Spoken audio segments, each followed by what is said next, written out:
Hi, this is Sive Morten with the daily update on EuroFX. I post my exclusive market overviews with the key political and economical events, charts and important levels on the ForexPeaceArmy.com forums weekly.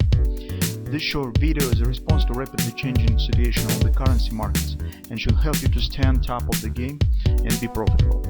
I suggest you to visit ForexPeaceArmy.com forum and read my analysis for the week before watching this daily video. Welcome back everybody. Let's take a look again on the Forex market. So currently overall price behavior looks really tricky because we see some contradictory signals and well, currently it's not clear what's actually the background for this performance.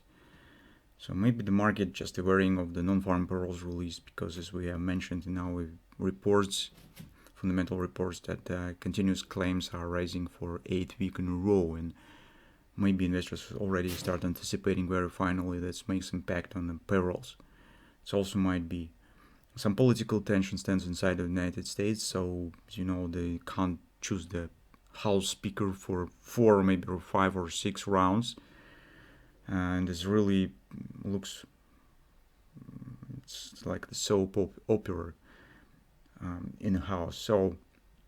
And that's, well, at least currently we see across the board some signs of the dollar strength. So previously we have mentioned the dollar index where it was sharp upside rebound.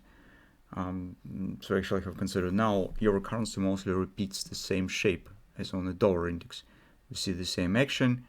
Here was a retracement yesterday. It's the same as in dollar index, but also we see the same performance on other markets. So for example, on the Great British pound, you do not see any strength on the pound at all. So if on the euro currency we see some returning back to the tops, here's nothing of the same kind. So market just stands flat on the downside. On the Japanese yen, it also starts rising. So you can see, I mean, based on the chart, yen starts falling, but on the chart it is rising. And take a look with this shape that we're watching for. That might be this part of the performance. But who knows what will happen there. So it might be just breaking of the pattern and market could accelerate further if indeed some strength in the dollar appears right now. So, but currently at this moment you can see that is also bullish dollar performance. Finally, on the Australian dollar that we also have considered a few setups here, let's take a look. That was our first attempt to go short, rebound down from the confluence resistance. Now market returns it back up. But take a look on the intraday chart. It has completed this ABCD bottom XOP target. So just touch it. Now it's turning down as well. So some strength in the dollar currently exists. Overall situation, as we said, remains tricky. So currently we can't be actually force you to take any positions. Most conservative approach currently will be to wait and see what will happen. But if we make an analysis of the technical picture, the technical context in euro currency stands bearish, because we have bearish trend on the daily chart, this downward action. If we take a look at the hourly chart, that was our yesterday entry point that we considered.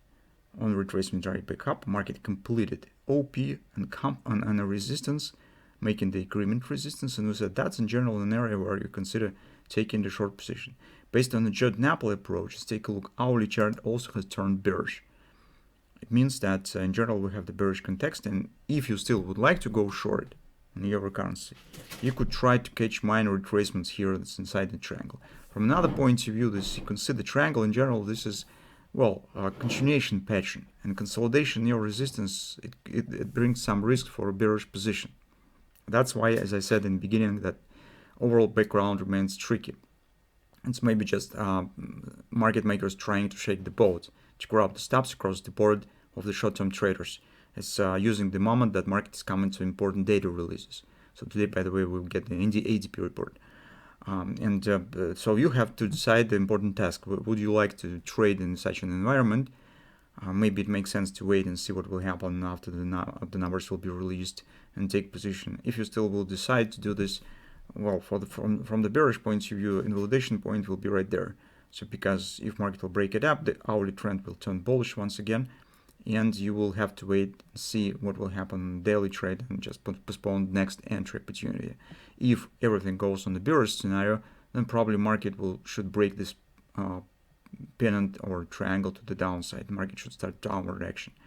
So for the bears, this is the moment of the decision making. So if overall background and overall environment that we're coming to with this data releases, volatility, and so on is actually suitable to you, no problem. You could consider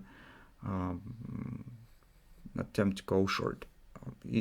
For others, if you are not sure, that probably makes sense to wait and see. For the bulls, it's nothing to do. It's just because we have still bearish context on the daily chart. So we need to wait when either some clear bullish pattern will be formed or daily trend will turn bullish once again. In this case, we could consider and return back to discussion of the bullish background and bullish position taking.